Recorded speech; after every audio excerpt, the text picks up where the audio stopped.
আমরা জানি পানিতে ডুবে মারা গেলে শহীদি মর্যাদা পায়। সম্প্রতি এক কৃষক 500 টাকা বাজি ধরে 100 ডুব দিতে গিয়ে মারা যান। এ ধরনের মৃত্যু কি শহীদি মৃত্যু হিসেবে গণ্য হবে? মোটেই না ভাই, শহীদি মৃত্যু এত সহজ না। 50 টাকার লোভে কোনো ভাই যদি 100টা ডুব দিতে গিয়ে মারা যান, আল্লাহ তাআলা মাফ করুন। এটা নেহায়েতি তার বিভ্রান্তি এবং ভুল পদক্ষেপ। আল্লাহ তাআলা তার এই বান্দাকে মাফ করে দিন, আমরা দোয়া করি। তার শোক সন্তপ্ত পরিবারকে আল্লাহ তাআলা সান্ত্বনা নসিব করুন। আমাদের জীবনে অনেকে এই ধরনের হেয়ালিপনা, অনেকে এই ধরনের পাগলামো করি। এই পাগলামো করার কোনো সুযোগ নাই। ইমানদারের জীবনের মূল্য অনেক বেশি। কারণ ইমানদারের জীবনের মূল্য কি? জীবনের প্রাইস কি? জান্নাত। ইমানদারের জীবনের মূল্য কি? জান্নাত। মানে জান্নাতের মতো সবচেয়ে ছোট জান্নাত যে জান্নাতি পাবে, সেও এই পৃথিবীর কমপক্ষে 10 গুণ বড় জান্নাত পাবে। এত বিশাল জান্নাত, এত মূল্যবান নেয়ামত যে জীবনের বিনিময়ে পাওয়া যাবে, সেই জীবন 50 টাকা বিক্রি করার জিনিস না। সে জীবন সামান্য একটু বাজি ধরে আমি ধ্বংস করার জিনিস না। সে জীবন কিভাবে বিলীন করতে হয়, সে জীবন কিভাবে উৎসর্গ করতে হয়, এটা শহীদ শরীফ ওসমান হাদিরা দেখিয়ে গেছেন। এটা আবু সাইদরা দেখিয়ে গেছেন কিভাবে সে জীবন উৎসর্গ করতে হয় মানুষের মুক্তির জন্য। এই যে অন্যায়, এই যে অনাচার সমাজে হচ্ছে, আমরা সেটা বাধা প্রদান করার জন্য যদি বের হই, আমি বলছি না আপনাকে মাস্তানি করতে, আপনি সমাজের মানুষকে অন্যায় থেকে বাধা দেওয়ার জন্য কাজ করেন। এরপরে যদি আপনার উপরে চাপ আসে, বাধা আসে, জুলুম আসে, সহ্য করেন। যদি জীবনও চলে যায়, সার্থক, শাহাদাতের মর্যাদা লাভ করবেন। অতএব এই ধরনের বাজি ধরতে গিয়ে মারা গেলে শাহাদাতের মর্যাদা এত সস্তা জিনিস না। হ্যাঁ, এটা ঠিক যে হাদিসে আছে পানিতে ডুবে মারা গেলে শাহাদাতের মর্যাদা পাওয়া যায়। সেটা কে? অ্যাক্সিডেন্টলি যদি কেউ পানিতে ডুবে মারা যায়, এটাতে অ্যাক্সিডেন্টলি মৃত্যু বলা যাবে না, বরং এটা নিজেকে বিপদের দিকে ঠেলে দেওয়া বলা যায়। আল্লাহ তাআলা বলেছেন, ওয়ালা তুলকু বিআইদিকুম ইলা তাহলুকা, তোমরা নিজেদেরকে ধ্বংসের দিকে ঠেলে দিও না। এটা ধ্বংসের দিকে ঠেলে দেওয়া।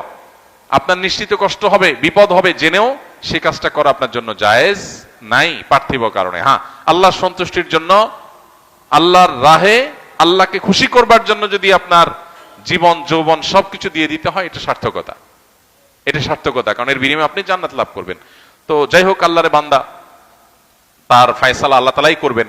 আমরা দোয়া করি আল্লাহ তাআলা তাকে মাগফিরাত নসিব করুন। আমরা দোয়া করি আল্লাহ তাআলা তার শোক সন্তপ্ত পরিবারকে সান্ত্বনা নসিব করুন। তবে এই ধরনের কাজ কারো করা উচিত না। এবং যারা বাজি ধরেছে তার সাথে, তাদের ব্যাপারে পুলিশি তদন্ত হওয়া উচিত। যে একজন মানুষকে 50 টাকার বাজি ধরে 50 টাকার লোভ দেখিয়ে বা যেভাবেই হোক এভাবে 100 ডুব দেওয়ার জন্য এরকম রিস্কি কাজের মধ্যে ঠেলে দেওয়া, এটা আদৌ তার কোনো এটার পেছনে কোনো দুর্বিসন্ধি আছে কিনা, বা এই ধরনের হেয়ালিপনা সেই বা কেন করলো, এটা জবাবদিহিতার আওতায় আনা উচিত। মানুষের জীবন এত সস্তা না। অতএব আমরা কোন অবস্থায় এই ধরনের হেয়ালিপনায় যাব না। এরপরের প্রশ্ন হলো, কেউ যদি হাঁচি দেয়, জোরে আলহামদুলিল্লাহ বলে, কোনো ব্যক্তি যদি সেটা শুনতে পায়, হাসির জবাব না দিলে কি গুনাহ হবে? খুবই সুন্দর একটি এবং দরকারি একটি প্রশ্ন।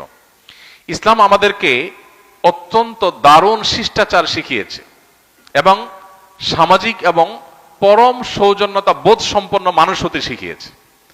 অন্য কোন সমাজে, অন্য কোন সভ্যতা ইসলামের মতো এত বেশি আপনাকে সৌজন্যতা বোধ সম্পন্ন মানুষ হতে শেখায় নাই।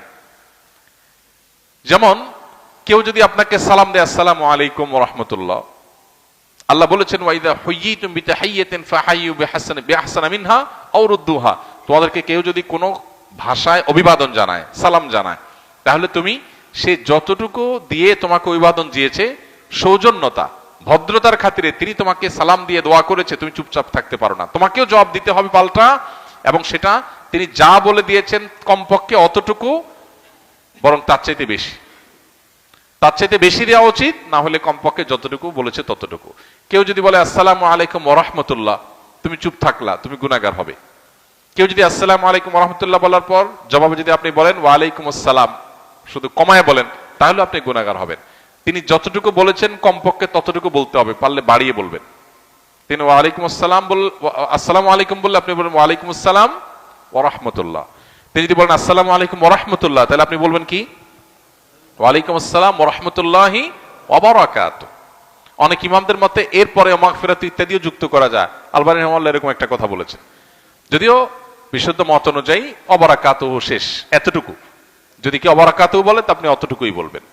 এটা হলো সৌজন্যতার শিক্ষা, যে আপনাকে একজন সালাম দিল, অনেক লোক আছে অহংকারী, সালামের জবাব শুনে মাথা ডুলায়, দুইটা ঠোঁট না হলে হয়ে যায়, সেখানে আস্ত মাথা নাড়াচ্ছে। কোন যুক্তি আছে?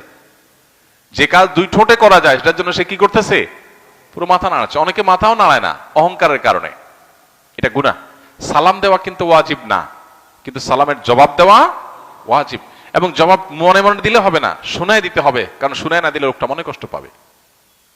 শুনায় না দিলে লোকটা মনে করবে আমি সালাম দিলাম, আমাকে ইগনোর করলো। তো আপনাকে এই সৌজন্যতা ইসলাম শিখিয়েছে। ঠিক একই ভাবে কেউ যদি হাঁচি দেয়, এখন বিজ্ঞান গবেষণা করে বের করেছে, বহু বৈজ্ঞানিক গবেষণা আপনার অনলাইনে খুঁজলে পাবো, যে মানুষ যে হাঁচি দেয়, এই হাঁচিটা মানুষের স্বাস্থ্যের জন্য ভালো। হ্যাঁ, অনবরত ঠান্ডার কারণে হাঁচি, সেটা তো অসুস্থতা, কিন্তু স্বাভাবিক যে হাঁচি, মাঝে মধ্যে হাঁচি হওয়া, এটা মানুষের স্বাস্থ্যের জন্য ভালো।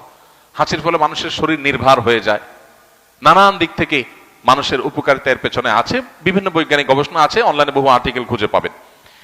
তো এই হাঁচি যে মানুষের জন্য ভালো এবং উপকারী একটা বিষয়, এই জিনিসটা তো আমরা জানতাম না।